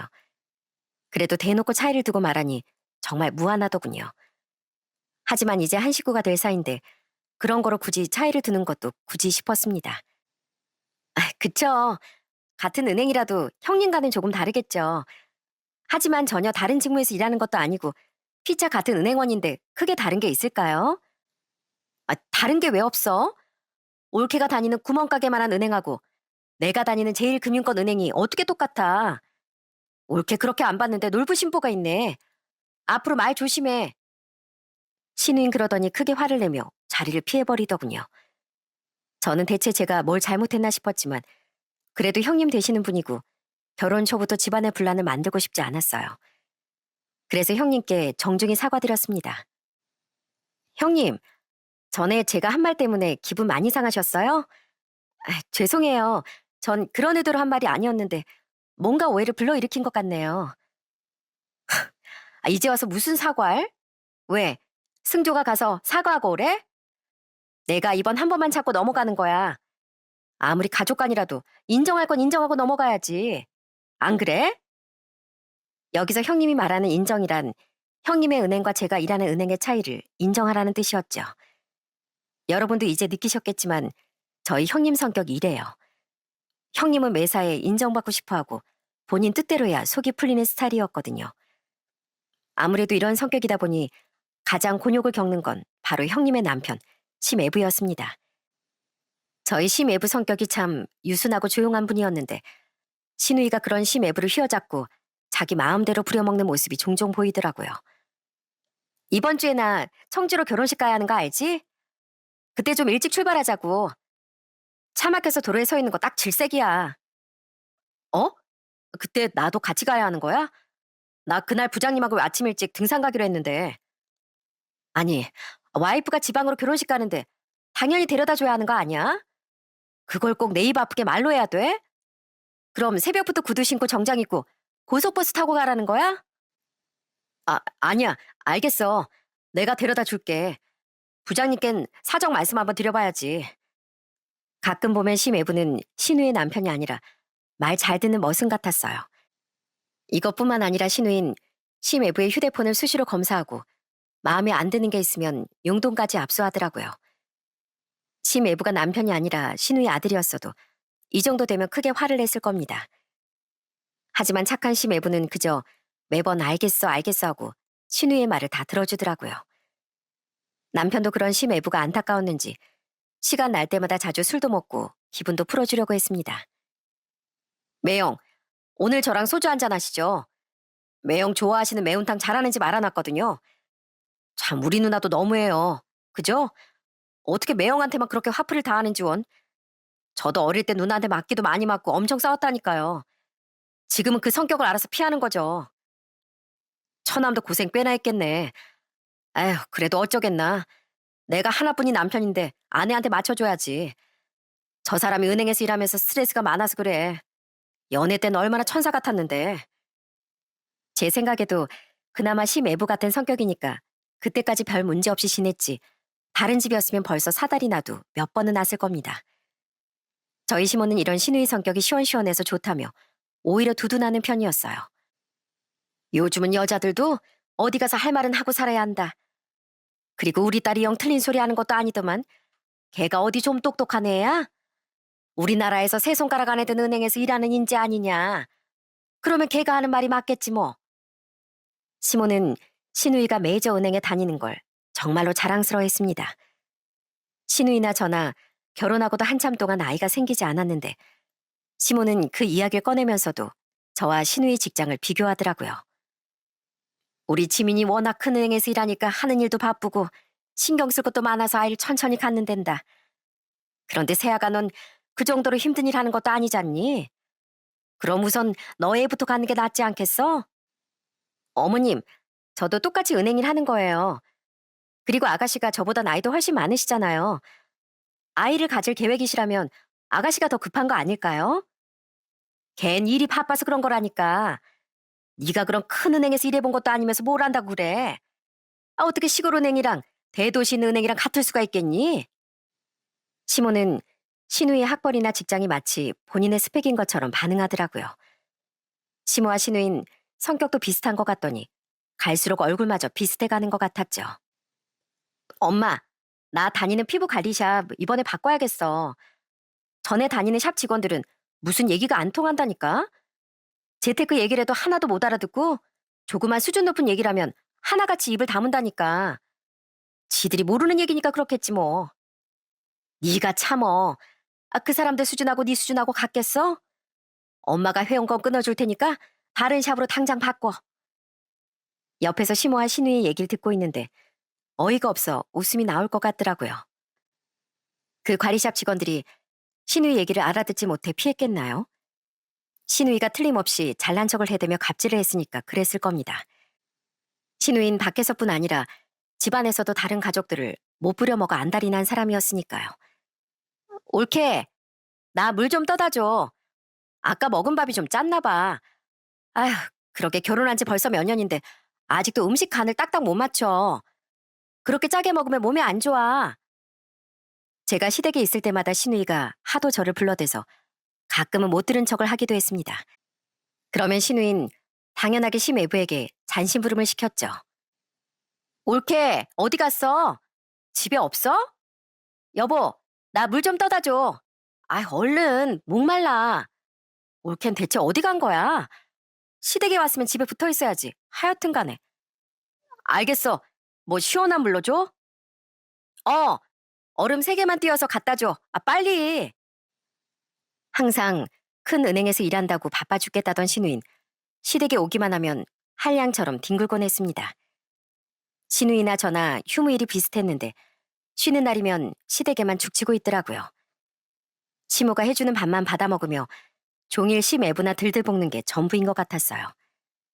그리고 어쩌다 절 만나면 괜히 은행 얘기를 꺼내며 시비 걸게 바빴고요. 올케네 은행도 대출해? 근데 뭐 한다고 해도 내가 다닌 은행처럼 수천억 단위로 기업금융을 하는 건 아니잖아.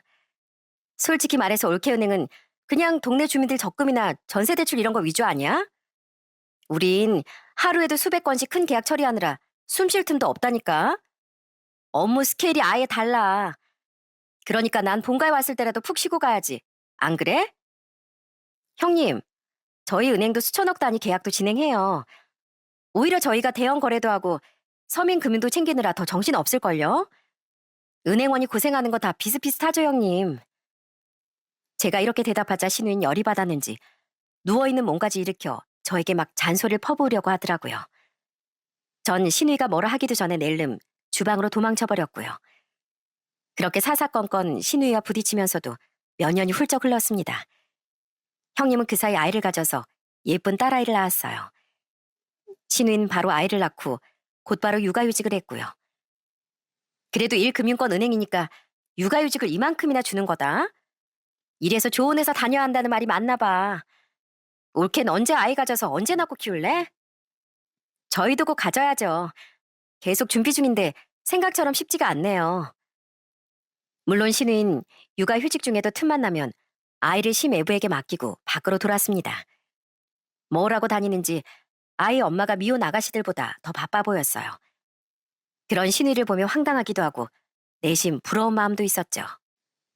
그때 저도 나이가 30대 중반을 향해 가고 있었는데 저희 부부는 아직 아이가 생기지 않아 조금씩 걱정이 되던 참이었거든요. 남편은 조급하게 생각하지 말라며 오히려 저를 위로해 주었습니다. 우리 너무 서두르지 말자.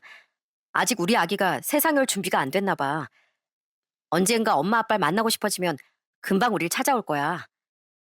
그렇겠지? 근데 스트레스 안 받으려고 해도 자꾸 나이만 먹어가니까 걱정이 많네. 그렇게 걱정만 늘어가던 어느 날, 그날도 바쁘게 회사 일을 마치고 퇴근하던 길이었어요. 그날따라 몸이 무겁고 피곤하더라고요. 처음엔 요즘 일이 바빠서 그렇겠지 했는데 며칠이 지나도 피로가 가시질 않더라고요. 전 혹시나 하는 마음에 퇴근길에 약국에 들러 임신 테스트기를 사왔어요. 그리고 집에서 테스트를 해보니 놀랍게도 2줄이 또렷하게 나타났습니다. 저희에게 그렇게도 기다리던 아기가 찾아온 거였어요. 전 너무 기뻐서 이 소식을 곧장 남편에게 알렸습니다. 여보, 지금 어디야? 집에 오고 있어? 나 당신한테 할 말 있어. 거의 다 도착했어. 왜? 뭐 필요한 거 있어? 맥주 몇 캔 사갈까? 아니, 나 이제 맥주 못 먹어. 여보, 놀라지 말고 들어. 나 임신한 것 같아. 요즘 몸이 이상해서 방금 테스트기 해보니까 2줄이야. 당신 아빠 됐어. 뭐라고? 그게 정말이야? 나 얼른 집에 갈게. 조금만 기다려. 아니다. 아무것도 하지 말고 침대에 편안히 누워있어. 남편은 정말로 총알 택시라도 타고 왔는지 20분도 되지 않아 손살같이 집에 달려왔더라고요. 그리고 아직 티도 나지 않은 제 배를 붙잡고 눈물까지 글썽였답니다. 여보, 여기에 진짜 우리 아이가 있단 말이지? 고마워.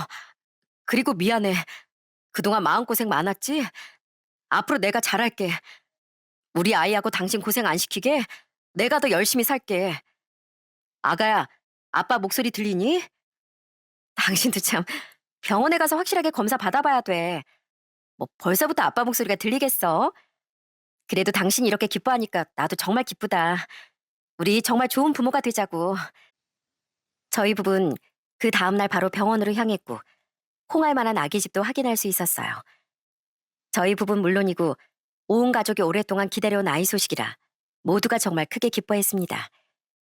특히 저희 부모님은 임신한 지 몇 주 되지도 않았는데 벌써 조리원을 예약해 주신다며 성하셨죠. 요즘 조리원은 일찍부터 예약한다더라. 엄마 아빠가 주변 사람들한테 물어서 최고급으로 알아보고 있으니까 그건 우리한테 맡겨둬. 넌 그저 몸관리 열심히 하고 건강한 아가 만나길 기도하고 있거라. 엄마, 이제 겨우 아기지만 확인하고 왔는데 벌써 조리원을 알아보세요? 하여간 우리 엄마 못 말린다니까. 아빠도 많이 좋아하시죠? 저 안정이 되면 바로 본가로 찾아뵐게요.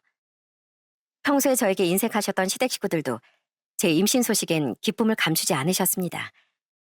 시모는 남편 전화를 받자마자 아이고, 우리 집에 다시 경사가 났구나. 경사가 났어. 축하한다, 우리 아들. 그리고 며느라 축하한다. 하시며 한껏 기뻐하셨고 시아버지도 옆에서 잘했다, 잘했다 하시며 연신 좋아하셨어요. 유일하게 떨떠름하게 반응한 사람이 있다면 그건 저희 신우였습니다. 올케, 소식 들었어. 그런 일 있으면 나한테 직접 얘기해야 되는 거 아니야? 내가 엄마한테 전해드려야겠어? 승족에도 이런 일 있으면 지 누나한테 전화를 해야지. 에휴, 아무튼 뭐 축하해. 그럼 직장은 관두는 건가? 아니요. 전 아이 낳고 육아휴직 끝나면 바로 복직 할 생각이에요. 힘들게 들어간 직장이기도 하고 근무도 마음에 들고요. 그래? 뭐 잘난 직장이라고 애 낳고까지 직장에 다닌대. 괜히 무리하지 마. 애 엄마한텐 애 잘 키우는 게 중요하지. 올케 직장 정도면 나 같았으면 관두고 아이부터 보겠다. 전 그때 신우의 말을 듣고 이제까지 참아오던 모든 감정이 터진 것 같았어요. 그래서 신우에게 당당하게 따졌죠. 형님, 제 선택을 그렇게 함부로 평가하지 마세요. 형님의 기준이 꼭 정답은 아니잖아요. 형님 눈엔 제가 다니는 직장이 별거 아닌 것으로 보일 수 있겠지만 저에겐 제 직장이 아이만큼이나 소중하고 제 인생의 중요한 부분이에요. 형님도 본인 커리어 지키려고 노력하시잖아요. 그래서 퇴직 안 하고 육아휴직 하시는 거고요. 저도 마찬가지예요. 앞으로는 제 선택을 깎아내리는 대신 응원이나 해주셨으면 좋겠네요. 제 아이의 고모가 맞다면요. 제가 눈을 똑바로 뜨고 바른 소리를 하자 신우인 대꾸도 못하고 그저 허공에 손가락질만 하고 있더라고요.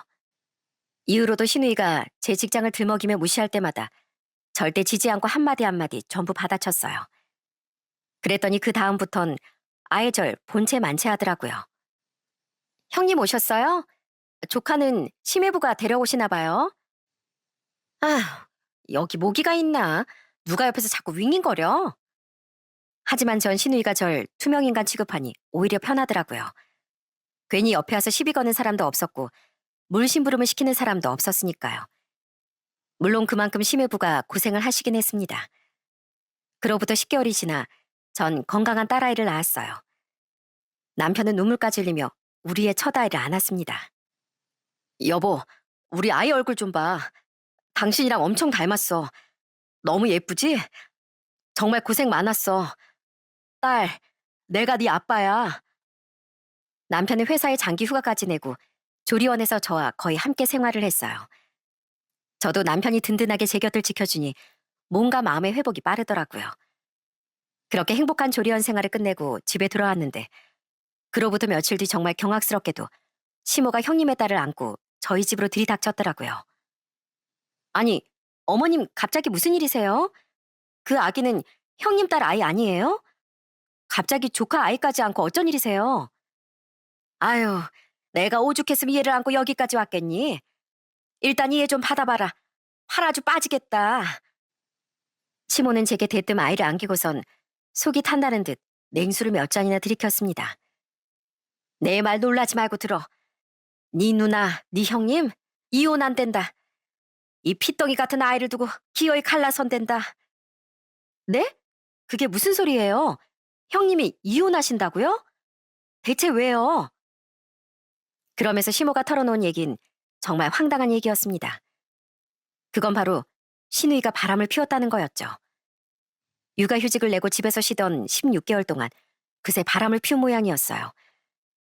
어쩐지 전부터 신우이가 치장하는 걸 좋아했는데 아이 낳고 집에서 몸조리하는 사람이 평소보다 더 화려하게 꾸미고 다니더라고요.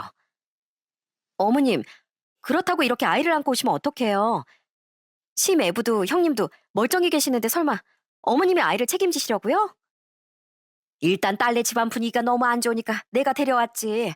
그럼 어쩌겠니? 이제 겨우 돌진한 아이를 돌봐줄 사람도 없다. 김서방이 허허실실 웃기만 하는 줄 알았더니만 지민이가 바람난 거라고 완전히 눈이 돌았어.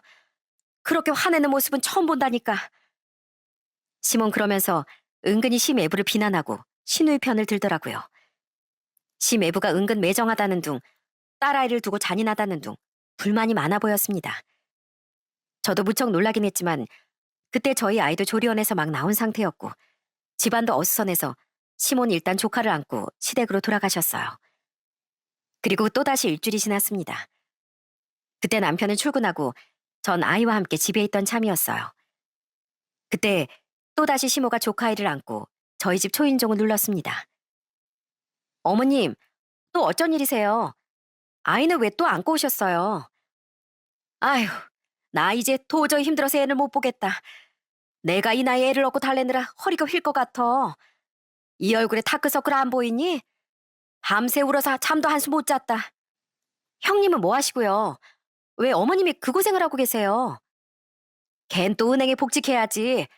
이제 육아휴직도 끝났는데 그 좋은 직장을 관두겠니? 우리 딸이 불쌍하지 뭐. 직장은 가야겠고 남편은 이혼하자고 난리고. 아휴, 이게 다 무슨 일이라니. 아마 신우인 평소에 그렇게 자랑스러워하던 은행에 복직할 모양이었어요. 심애보한 이혼 직전이고 아이도 어린데 복직을 생각하다니 어떤 의미에서 보면 참 대단한 사람이다 싶더라고요. 그런데 그때 시모가 대뜸 조카 아이를 제게 안기며 우는 소리를 하기 시작했어요. 너도 네 시누이 불쌍하지? 너도 자식 키우는 처지니까 어떤 마음인지 알 거 아니냐. 그러니까 네가 그냥 쌍둥이 키운다 생각하고 얘도 같이 맡아서 키워라. 예전이면 아이 서너서 혼자 거뜬히 키웠어. 나도 애를 둘이나 키웠잖니. 우리 큰손주 이제 돌도 지났고 힘들 땐 다 지났어. 전 시모의 말도 안 되는 얘기를 듣자마자 정말 경악을 했습니다. 시모가 평소에 본인 딸만 생각하는 줄은 알았지만 이렇게까지 도가 지나친 사람인 줄은 몰랐거든요. 더 경악스러운 건 이 아이디어가 비단 시모의 생각만은 아니었다는 겁니다. 내가 그냥 공짜로 키워달라는 것도 아니야. 네 형님이 매달 30만 원씩 준단다. 어차피 네 딸 키우면서 밥숟가락 하나만 더 놓으면 되는 거 아니야. 네 딸 기저귀 갈 때 한 번 더 갈아주면 되고 육아휴직하면서 소일거리 한다고 생각해. 어머님, 저희 아이 이제 조리원 퇴소한 지 일주일밖에 안 지났어요. 전 아이 하나 돌보는 것도 벅찬데 형님 아이까지 보라고요? 게다가 30만 원이면 시급이 얼마인지 계산해 보셨어요? 그거 따져보면 시간당 100원도 안 나올 텐데요. 그러면 제가 30만 원 드릴 테니까 저희 애 좀 키워주실래요? 뭐야? 이 애가 남도 아니고 네 남편 누나 딸인데 그렇게 하나하나 다 계산적으로 따질 거야? 그리고 내가 나이가 몇인데 이 나이에 돌쟁이 아이를 키우니? 전 그 자리에서 정말 한참이나 시모와 말싸움을 했습니다. 시모는 제가 논리적으로 반박해도 막무가내로 아이를 키우라고 우겼어요. 그니까 그 30만 원 받으시고 어머님이 키우시라고요. 따지고 보면 저보다 어머님이랑 더 가까운 사이잖아요. 어머님 손주인데 어머님 책임지셔야죠. 아유, 난 몰라. 일단 이 아이는 두고 갈 테니까 정 그러면 네 시누이하고 다시 얘기를 해보던가. 시몬 급기야 아이를 두고 내빼려고 했습니다. 그렇게 상황이 심각해 가던 와중 갑자기 저희 집 현관문이 벌컥 열렸어요. 그리고 화감 없이 난 얼굴의 남편이 집으로 들어왔습니다. 엄마, 지금 여기서 뭐 하시는 거예요? 갓난쟁이 아이가 있는 집에 와서 이러는 시어머니가 세상 천지 어딨어요? 그리고 제발 누나 좀 그만 감싸고 도세요. 그렇게 싸고 돌다가 자기 잘난 맛에 취해서 이혼까지 한 거잖아요. 내가 진짜 동네 창피해서 고개를 못 들고 다녀요. 바람 펴서 이혼한 게 자랑이에요? 집안 망신이지. 그렇게 착한 매형한테 이혼까지 당했으면 반성하고 살 것이지. 뭐 잘났다고 자기 아이까지 내팽개치고 복직을 한대요. 그것도 모자라 저희 보고 이 애를 키우라고요? 그 말도 안 되는 소리 마시고 그냥 가세요. 아들, 너까지 진짜 그럴래? 엄마가 다 늙어서 손주 키우려니까 아주 삭신이 쑤시고 힘들어 죽겠다. 이 애 때문에 화장실도 못 가. 어디 모임도 못 가고 여행은 꿈도 못 꾸고 있다고. 내 친구들도 그 나이 무슨 고생이냐고 불쌍하다고 하더라. 이런 엄마가 넌 안 불쌍해? 졸제 이혼녀가 된 네 누난 안 불쌍하냐고. 시모는 남편에게 눈물로 호소하며 끝까지 매달렸습니다. 하지만 남편은 매섭게 그런 시모를 잘라냈어요. 엄마, 됐고요. 그냥 나가시라고요. 엄마가 오냐오냐 할 때부터 누나가 그렇게 개차반으로 행동하는 건 당연한 일이었어요. 누나한테 전화해서 직장 관두고 애를 보던가 매형에게 무릎 꿇고 빌어서 그 집에 데려다 주던가 하세요. 저희는 아무 책임이 없다고요. 이 매정한 거. 그러고도 너희가 가족이야? 이 쓸모라곤 하나도 없는 녀석들 같으니라고. 내가 너희들 키우느라 얼마나 고생하고 살았는데 남매라곤 딱 둘밖에 없으면서 서로 돕고 살아야지. 무슨 일만 있으면 이렇게 엄마한테 다 떠넘길 거야? 엄마도 자꾸 그렇게 눈앞에만 들지 마세요. 그게 누날 망치는 거라고요. 저흰 더는 할 말 없습니다. 자꾸 이런 일로 제 안을 곤란하게 하지 마세요. 또 이렇게 찾아오시면 그땐 저 가만히 안 있습니다. 결국 시모는 도로 조카 아이를 안고 집에서 쫓겨나셨어요. 비록 쫓겨나는 내내 저희에게 매정하다고 소리치셨지만 시모도 별다른 뾰족한 수는 없을 겁니다. 그 이후로도 시모는 틈만 나면 저희에게 아이를 떠넘기고 싶어 아주 혈안이 되어 있었죠. 심지어 어느 날은 아이를 유모차에 태워 저희 집 앞에 두고 도망가신 적도 있습니다. 초인종이 울리길래 나가보니 울고 있는 아이만 덩그러니 있어 얼마나 황당했는지 아세요? 물론 저도 가만히 당하고 있진 않았습니다.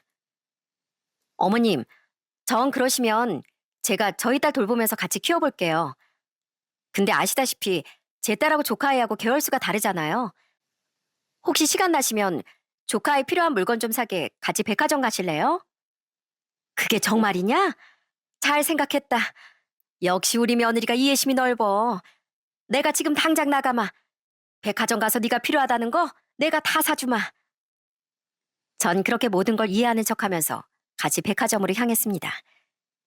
그리고 백화점의 가장 사람이 많은 식당층에서 시모에게 몹시 곤란한 듯 말했어요. 어머님, 저 잠시 화장실 좀 다녀올게요. 아까부터 배가 아팠는데 좀 급하네요. 그래? 그럼 얼른 다녀오거라. 나 혼자 애 보고 있기 힘드니까 빨리 해결하고 와. 전 냉큼 알겠다고 대답하고 그대로 집으로 와버렸습니다. 당연히 시모에게서 전화가 수십 차례 걸려왔어요. 너 지금 어디야? 어디 뭐 화장실에 빠지기라도 한 거야? 이 사람 많은 곳에 애랑 나 혼자 두고 어딜 간 거야? 어머님, 일을 어쩌죠? 잠깐 맡겨두곤 제 아이가 눈에 너무 밟혀서 집에 와버렸네요. 어머님도 형님 생각만 하면 너무 불쌍하고 안타깝고 그러시다면서요. 저도 제 딸만 생각하면 그래요. 그러니까 어머님도 절 좀 이해하세요. 아셨죠? 전 그러고 시모의 번호를 차단해버렸습니다. 조카 생각하면 안타깝다는 마음이 들기도 했지만 그러기엔 시모와 시누이가 제게 함부로 하던 게 더 컸습니다. 시몬 저뿐만 아니라 아들인 남편에게도 번호를 차단당하고 큰 충격을 받았는지 그 뒤로 한동안은 잠잠하더라고요. 그런데 시모가 잠시 저희에게 매달린 걸 포기한 이유가 따로 있었더라고요. 올케, 승조야, 집에 있어? 나야, 문 좀 열어줘. 나 지금 너무 추워. 그때까지 시모 뒤에 숨어서 일절 연락도 없던 신우이가 갑자기 저희를 찾아온 거였어요. 제가 문을 열자마자 신우인 비틀거리며 현관으로 엎어지듯 들어왔어요. 냄새를 맡아보니 술을 좀 마신 것 같더라고요. 아유, 술 냄새. 형님, 혹시 술 드셨어요? 어, 좀 마셨어, 올케. 내가 올케한테 부탁할 게 하나 있어서 혹시 들어줄 수 있어? 전 신우이가 또다시 아이 얘기를 하겠거니 싶더라고요. 하지만 신우인 정말 뜻밖의 부탁을 하더군요. 혹시 올케 은행에 나 좀 취직시켜 줄 수 있어? 나 은행에서 잘렸거든. 내가 믿는 구석은 그 은행밖에 없었는데 그마저 잘려버리고 난 이제 어떡해? 그러니까 올케 은행에 얘기 좀 잘해서 나 제발 취직 좀 시켜주라. 나 정도 스펙이면 올케 은행의 과분한 인재 아니야? 아니, 대체 은행에서는 왜 잘리셨어요? 그렇게 자랑스러워하던 제1금융권 은행인데 대체 무슨 짓을 하신 거예요? 제가 하도 어이가 없어서 물으니 신우이가 울며 불며 그간 있었던 일을 털어놨습니다. 나도 미치겠어. 내가 복직한다는 소리 들었는지 남편이 은행 인사팀에 이혼 판결문을 보내버렸다니까. 그 인간 완전 눈이 돌았어. 예전에 내가 알던 그 사람이 아니야. 이혼하면서 나한테 위자료 뜯어간 것도 모자라서 내 앞길까지 아주 망치려고 작정을 했다고. 평소에 그렇게 착하던 심해부가 신우이가 바람 피운 것도 모자라 뻔뻔하게 은행에 복직한다고 하니 머리 꼭지가 아주 돌아버린 모양이었어요. 심해부 입장에선 신우에게 하는 최고 복수하는 방법이 바로 신우의 자부심이었던 은행에서 잘리게 하는 것이었겠죠.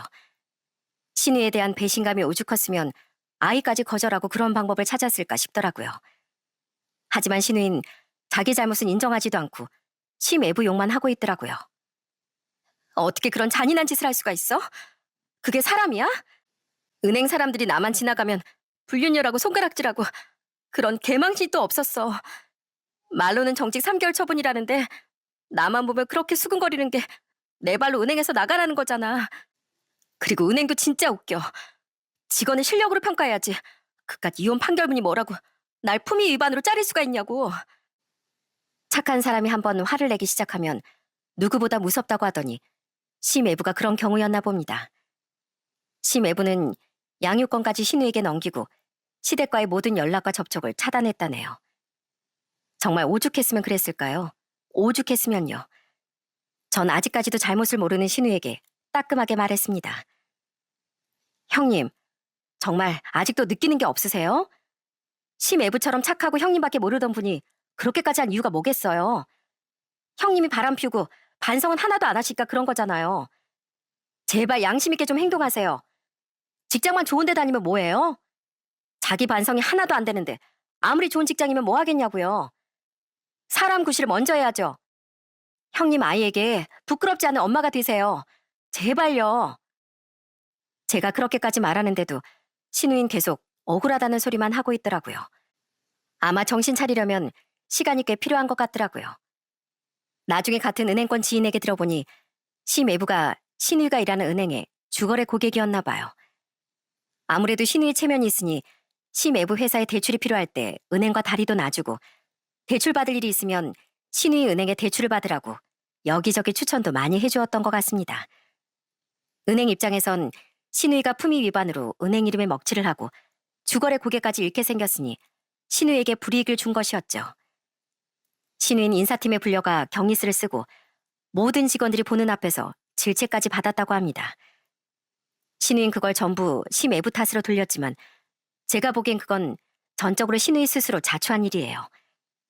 은행에서 요구하는 기본적인 직업 윤리조차 지키지 못한 건 본인이었으니까요. 옳게도 그러는 거 아니야. 내가 그냥 공짜로 아이를 맡아달라는 것도 아니고 매달 70만 원씩이나 준다고 했는데 그걸 그렇게 매몰차게 거절해? 어쩜 사람이 동정심도 없냐? 네? 30만 원이 아니고 70만 원이었어요? 어머님이 그 와중에 중간에서 40만 원이나 가로채로 가셨나 보네요. 진짜 웃기고 황당한 건 이렇게 다급한 상황에 시모와 신우이도 서로 입장만 생각해서 손발이 안 맞는 행동을 하고 있었다는 겁니다. 시모는 신우이가 제게 매달 70만 원씩 준다는 걸 가운데서 가로채 30만 원을 주겠다고 했더라고요. 전 시모와 신우이가 더는 말이 안 통하는 작자들이라는 걸 인정하고 신우이도 그대로 집에서 내쫓아버렸습니다. 그러길 또 며칠이 지난 후 정말 오랜만에 심외부에게 전화가 걸려왔어요. 저도 어쨌든 시댁 식구니 심외부의 연락을 받는 것도 참 마음이 아팠습니다. 처남댁, 접니다. 그동안 잘 지내셨어요? 이렇게 뒤늦게 연락드려서 미안하게 됐어요. 처남하고도 방금 통화를 마쳤습니다. 저희 사정 다 들으셨죠? 저도 정말 아이 생각해서 참아보려고 했는데 바람까지 피우고도 뻔뻔한 그 여자를 두고 볼 수가 없더라고요. 그래서 결국 저도 수단과 방법을 가리지 않게 됐어요. 들어보니 처남댁도 그 사람 때문에 참 곤혹스러우셨다면서요. 제가 죄송하게 됐습니다. 그 순간에도 심애부는 참 좋은 사람이더라고요. 저는 마지막 인사다 생각하고 심애부에게 솔직한 제 생각을 전했어요. 아니에요. 이렇게 먼저 연락을 주시는 것만으로도 심애부가 오죽했으면 그러셨을까 하고 이해가 돼요. 그동안 마음고생 심하셨죠. 전 제 신의 같은 사람을 살다 처음 봤다니까요. 그러니까 이젠 저희 시댁 사람들 다 잊어버리고 부디 선량하고 좋은 사람 만나셨으면 좋겠어요. 저도 덕분에 많은 걸 배웠습니다. 정말 감사하고 죄송해요. 그렇게 말씀해 주셔서 감사드려요. 항상 건강하시길 바랄게요. 한때는 교류도 자주 하고 한가족으로 잘 지내던 심애부는 그렇게 고맙다는 말 한마디를 남기고 전화를 끊었습니다. 그로부터 2년이 지난 지금 소식을 어렴풋이 들어보니 혼자 잘 지내고 계시더군요.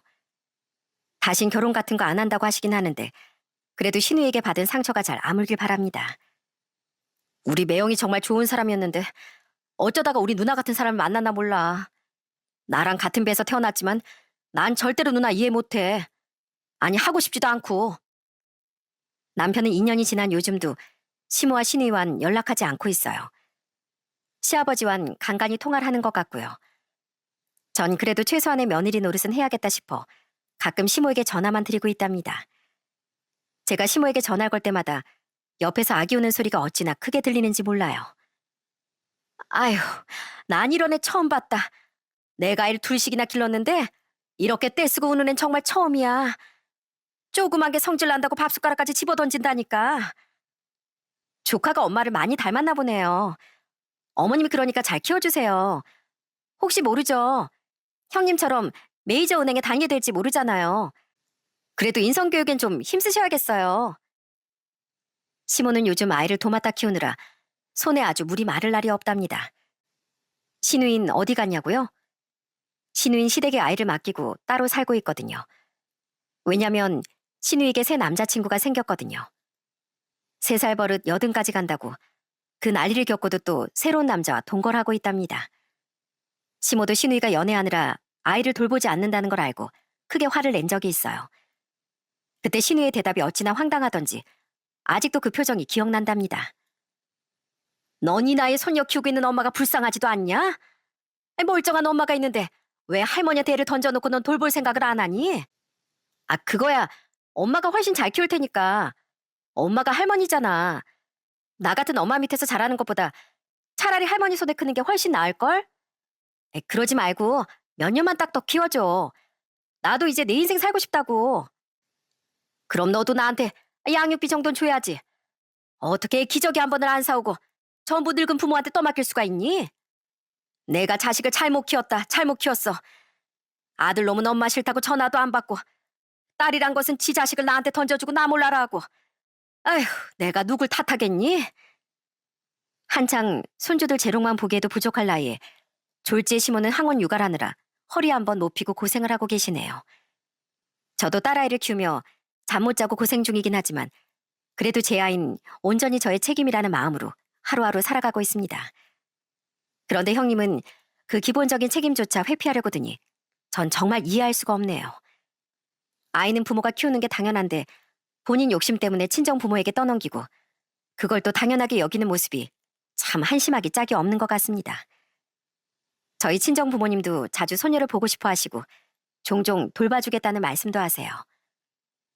너도 회사 복직한 지 얼마 안 돼서 일과 육아를 병행하기 힘들지 않니? 우린 괜찮으니까 너 일할 때만이라도 우리가 아이를 돌봐줄까 한다. 말씀만으로도 든든하네요. 그래도 이가 곧 육아휴직 내서 1년간은 아이를 돌볼 예정이에요. 전 아무리 손주라도 엄마 아빠가 고생하는 거 싫거든요. 지금처럼 이렇게 손주 보고 싶을 때 언제든지 놀러 오세요. 물론 전 부모님의 제안을 정중히 거절했습니다. 아이를 이 세상에 오게 한 것도 책임지고 건강한 어른으로 키우는 것도 저희 부부 일이잖아요. 전 제 아이가 부모에게 사랑받으며 자라는 모습을 보여드리고 싶고 또 저희 부부가 스스로 부모 역할을 잘 해내고 있다는 걸 당당하게 보여드리고 싶습니다. 남편도 이런 제 생각에 전적으로 따라주고 있고요. 우리도 자라면서 겪어봐서 알지만 아이가 부모 곁을 떠나는 건 정말 금방이잖아. 난 우리 딸이 다 커서 독립하기 전까진 내 손으로 키우고 최대한 많은 시간을 함께하고 싶어. 우리가 좀 힘들다고 해도 나중에 돌이켜보면 잘한 결정일 거라 믿어. 나도 그래. 이렇게 사랑스러운 딸이랑 매일 같이 있고 싶지. 다른 사람 손에서 키우고 싶지 않네. 우리 딸 이런 부모 마음을 알아나 줄까? 제 아이가 설사 이런 제 마음을 몰라준다고 해도 괜찮습니다. 제가 가장 1순위로 바라는 건 언제나 아이의 건강과 행복이니까요. 신우도 정말 자기 자식을 생각한다면 최소한 부모로서의 책임은 다해야 하지 않을까 싶습니다. 힘들다고 귀찮다고 본인 삶이 중요하다고 아이를 떠넘기는 건 결국 그 아이의 행복을 빼앗는 일이잖아요. 하지만 사연을 쓰고 있는 이 순간에도 시모와 신우에게 차례로 메시지가 날아오고 있네요. 어머마, 주말에 반나절만이라도 이 아이 좀 돌봐줄 수 없을까? 아니면 딱 3시간만이라도 나도 숨 좀 쉬고 살자. 네 시아버지도 아이 좀 봐달라고 했더니만 멀뚱멀뚱 쳐다만 보고 있다. 아휴, 내가 아주 속이 터져서 못 살겠어. 그러니까 착한 네가 나 좀 도와다오. 옳게. 아, 엄마가 나한테 계속 전화하고 난린데 나 남자친구 눈치 보여서 죽겠어. 그러니까 올케가 연락받아서 대충 맞장구 좀 쳐주면 안 돼? 엄마가 자꾸 그러는 거 그거 힘들다고 투정 부리시는 거야. 아, 누구라도 그 투정을 받아주면 한동안 또 조용하실 텐데. 전 오늘도 조용히 메시지 삭제 버튼을 누릅니다. 제 가족들 챙기기에도 시간이 아깝거든요. 제가 시누이를 겪으면서 깨달은 게 몇 가지 있어요. 우선 가족이란 가장 가까운 사람들임에도 때로는 가장 큰 상처를 주는 것 같습니다. 그래서 서로에게 더욱 조심하고 예의를 지켜야 하는 관계인 것 같네요. 동시에 저 역시 가족에게 먼저 예의를 지키고 상처 주지 않으려고 노력하고 있고요. 가족을 지키는 일이 곧 저를 지키는 일이고 저를 지키는 일이 곧 가족을 지키는 일이라는 걸 알았거든요. 예전에 어떤 책에서 자신을 사랑할 줄 모르는 사람은 진정으로 타인을 사랑할 수 없다는 말을 들은 적이 있는데요. 그 말처럼 내 자신을 사랑하고 내 자신에게 떳떳해야 가족을 비롯한 타인을 돌볼 마음이 생기는 것 같네요. 스스로의 행복과 평화를 지킬 때 비로소 진짜 사랑이 시작되잖아요. 내가 행복해야 내 아이도 또 내 가족도 행복할 수 있다는 사실을 잊지 말아야 할 것 같아요.